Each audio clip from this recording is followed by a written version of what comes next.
नमस्कार दोस्तों, मैं विवेक एक बार फिर से अपने YouTube channel stock trading technique पर आपका हार्दिक स्वागत करता हूं। दोस्तों चलिए 19 स्टॉक्स के ऊपर डिस्कस करते हैं जो मैंने कल के दिन में आपके साथ शेयर किए थे।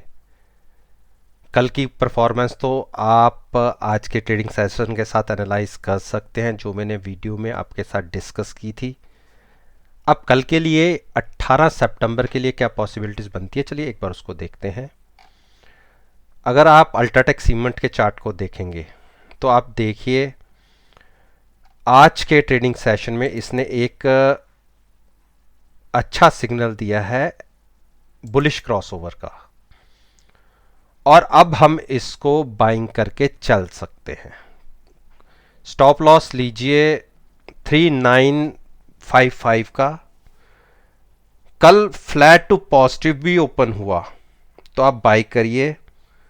3995 के ऊपर एक छोटी सी हर्डल मिलेगी, लेकिन वो भी क्रॉस हो गए तो एक बड़ा रन तकरीबन 4200 के आसपास तक का आपको देखने को मिल सकता है, क्योंकि इतनी बड़ी जो शॉर्ट्स बने थे वो कहीं ना कहीं तो कवर होंगे। उसमें से अगर 50% भी कवर होते हैं तो भी प्राइस 4100 तो इजीली क्रॉस कर जाएगा। तो शॉर्ट नहीं बनती, केवल व्यू बाइंग साइड पर ही रखिए। जिसको बाइंग नहीं करनी वो आराम से साइड पर बैठ सकता है, लेकिन अभी शॉर्ट का व्यू मत देखिएगा।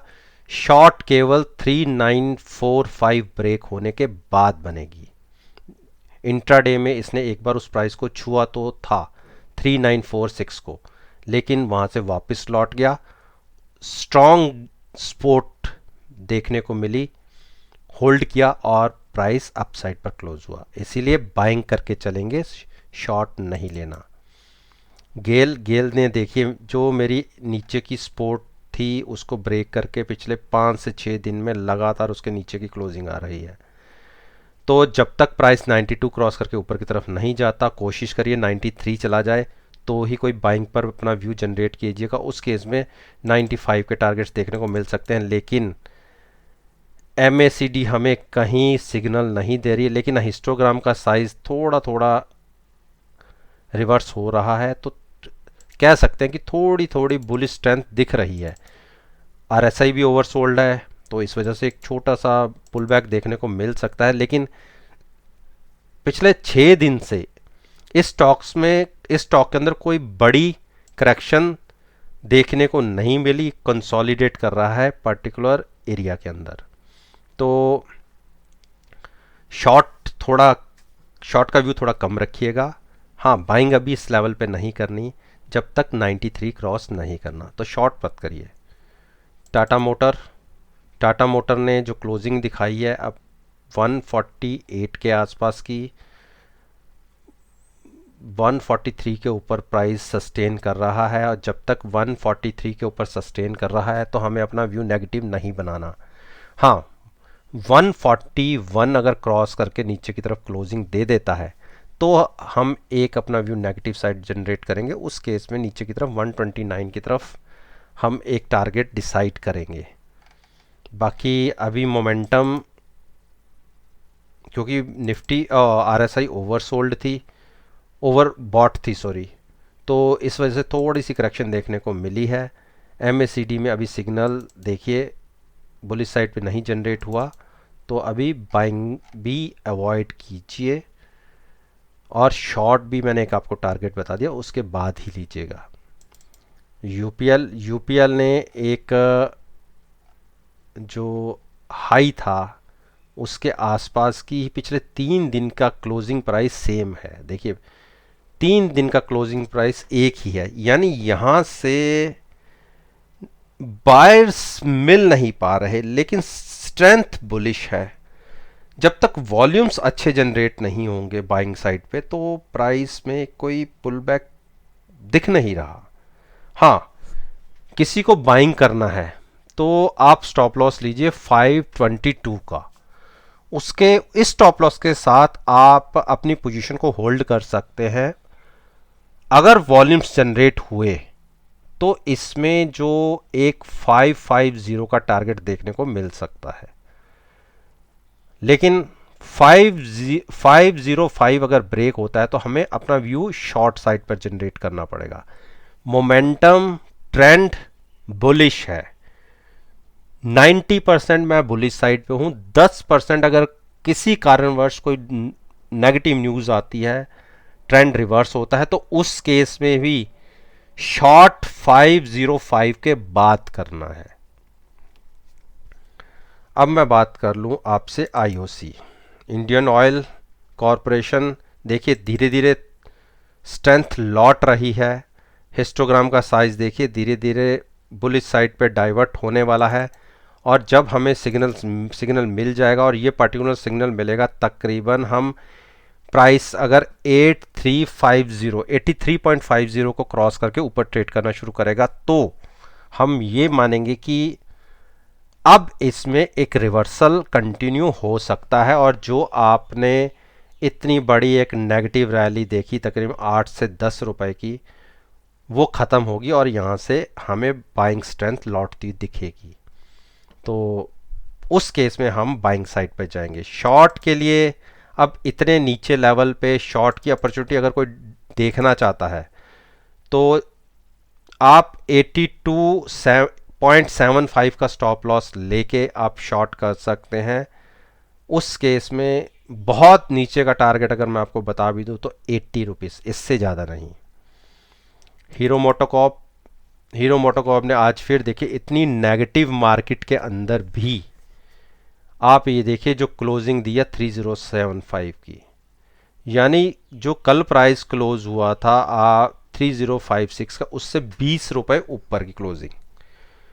और नेगेटिव मार्केट के अंदर भी जब प्राइस अपने होल्ड करके रखता है, तो एक ये मान के चलिए कि एक कॉन्टिन्यूटी उसके अंदर दिख सकती है। स्टॉप लॉस होगा 3035 का, बाइंग करिए। फ्लैट टू पॉजिटिव ओपन होते हैं तो मेरे targets, near term targets near about आप मान लीजिए 3215 रुपीज़ के होंगे। इसके बीच में हम एक दो बार छोटी छोटी कोई नेगेटिव साइड पर भी ट्रेड ले सकते हैं, ऐसा नहीं है, लेकिन 3215 का एक टारगेट मेरे हिसाब से बनता है जो अचीव हो सकता है। पिछले 6 दिन से देखिए प्राइस एक के बाद एक हाई लगा रहा है। जैसे हमने यहाँ एक के बाद एक लोज लगाए थे, उसी तरीके से हम एक से बाद एक हाई लगा रहे हैं, और हमें इंडिकेशन भी बाइंग साइड का मिला हुआ है। तो हम बाइंग की तरफ सोचेंगे। और ट्रेडिंग व्यू मैंने आपको बता ही दिया। शॉर्ट हम तब तक नहीं लेंगे जब तक 2950 को प्राइस नीचे की तरफ ब्रेक नहीं करता। टाइटन की क्लोजिंग अच्छी क्लोजिंग है, और यहाँ से टाइटन को अगर किसी ने बाई करके चलना है तो आप 1178 का स्टॉप लॉस लीजिए, बाइंग करिए। टारगेट्स 1220 के होंगे। शॉर्ट साइड पर हम 1150 ब्रेक करने पर अपना ओपिनियन जनरेट करेंगे शॉर्ट साइड पर। लेकिन आप देखिए यहाँ पे अब थोड़ा सा सेंटीमेंट्स बेयरिश साइड पर डाइवर्ट हो रहे हैं, तो मोस्ट प्रॉबेबली हम एक बार 1170 को ब्रेक करके नीचे की तरफ जा सकते हैं। कैंडल्स दोनों ग्रीन जनरेट हुई हैं। सिग्नल हमें थोड़ा सा बेरिश मिला है। एक कैंडल का हम और वेट कर लेते हैं, उसके बाद हम ट्रेडिंग व्यू जनरेट करेंगे। टीसीएस ने आज एक, देखिए मैंने आपसे कहा था कि टीसीएस एक ओवर बॉट पोजीशन में, वो भी हाईली ओवर बॉट, 82 तक की आरएसआई पहुंच गई थी। मेरी कल को वीडियो को देखेंगे तो मैंने कहा था कि आरएसआई को मैनेज करने के चक्कर में प्राइस थोड़ा नीचे आ सकता है, और ये प्राइस तकरीबन कंटिन्यू हो सकता है 2425 तक का। यानी यहाँ से जहाँ की आज की क्लोजिंग है, यहाँ से हम 50 रुपीज़ और गिर सकते हैं। तब हम ये कहेंगे कि आरएसआई को थोड़ा सा मैनेज कर लिया है। अगर हम 2425 को होल्ड नहीं करते तो उस केस में हम 2380 तक गिर सकते हैं, जिसकी पॉसिबिलिटी काफ़ी कम है। लेकिन 2425 आने की पॉसिबिलिटी काफ़ी है। आप बाइंग पर अगर कोई बैठना भी चाहता है, कि जिसको टीसीएस बहुत अच्छा लगता है, जो टीसीएस के बारे में नेगेटिव बात करना ही नहीं चाहता और जो इसमें केवल बाइंग करके चलना चाहता है, मैं उनके लिए ये कहता हूँ कि 2460 का स्टॉप लॉस लगा के आप बाइंग कर सकते हैं। रिवर्सल आया तो 2540 आपको देखने को मिल सकता है, लेकिन मेरे हिसाब से ये एक बार अगर 2460 ब्रेक होता है तो हम 2425 बहुत तेजी से देख लेंगे। मारुति मारुति ने एक बार मेरे कल के टारगेट सारे हिट कर दिए नीचे की तरफ। मैंने 7010 के टारगेट्स कल की वीडियो में बताए थे और वो आज के दिन में हिट हुए। आप देखिए एक बार प्राइस नीचे 6950 तक गया, फिर वापस स्ट्रेंथ लौटी और एक बुलिश हैमर बना है। बुलिश हैमर का मतलब होता है कि यहाँ से हम फिर एक उड़ान की तैयारी में हैं। उड़ान की तैयारी मतलब कल के दिन में अगर प्राइस अपसाइड पर ओपन होता है, यानी 7150 के बाद ऊपर क्रॉस करके ओपन होता है, आप 7130 का स्टॉप लॉस लगाइए, बाइंग में बैठिए, फिर से टारगेट आपको 7400 के दिखेंगे, क्योंकि जैसी बुलिश कैंडल जाते जाते क्रिएट हुई है देखने को मिल सकते हैं। हम एक बार MACD तो अभी सिग्नल हमें नहीं दे रही, अगर कोई वेट करना चाहता है तो भी वेट कर सकता है सिग्नल मिलने तक का। शॉर्ट अगर लेनी है तो आप 7020 ब्रेक होने दीजिए, 7050 का स्टॉप लॉस लीजिए और शॉर्ट करिएगा। टारगेट 6700 के होंगे, लेकिन जैसी आज कैंडल जनरेट हुई है मोस्ट प्रोबेबली हम कल गैप अप ओपन होंगे इस पर्टिकुलर स्टॉक के अंदर।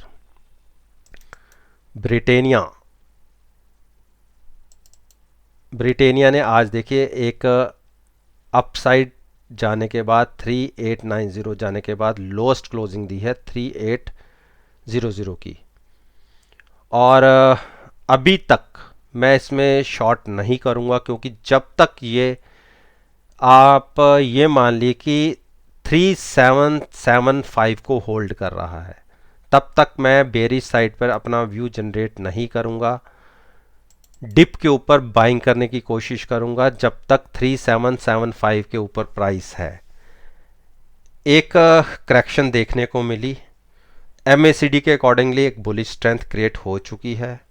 हाँ, कल के दिन में जो इतनी बड़ी 100-125 पॉइंट की एक रैली देखने को मिली उसकी थोड़ी सी भरपाई साइड में हुई है, और कल के दिन में अगर 3775 को होल्ड करता है तो आप डिप पे बाइंग कीजिए। एक बड़ा पुल बैक 3900 का फिर से देखने को मिल सकता है, लेकिन 3775 से अगर प्राइस नीचे जाता है और ये मानिए कि अगर 3760 के नीचे ट्रेड करना शुरू करता है तो अपनी पोजीशन को शॉर्ट की तरफ क्रिएट कर लीजिएगा। उस केस में 3730 के टारगेट आपको देखने को मिल सकते हैं। तो दोस्तों, अगर आपको मेरी वीडियो पसंद आई है तो आप मेरे वीडियो को लाइक कीजिए, शेयर कीजिए और साथ में YouTube चैनल को सब्सक्राइब करना मत भूलिएगा, और बेल आइकन का बटन भी प्रेस कीजिएगा ताकि नोटिफिकेशन डायरेक्टली आप तक पहुंच सके। बाकी मैं आपसे कभी नहीं कहता कि आप मेरी वीडियो को देखकर मार्केट में कोई पोजीशन क्रिएट करें।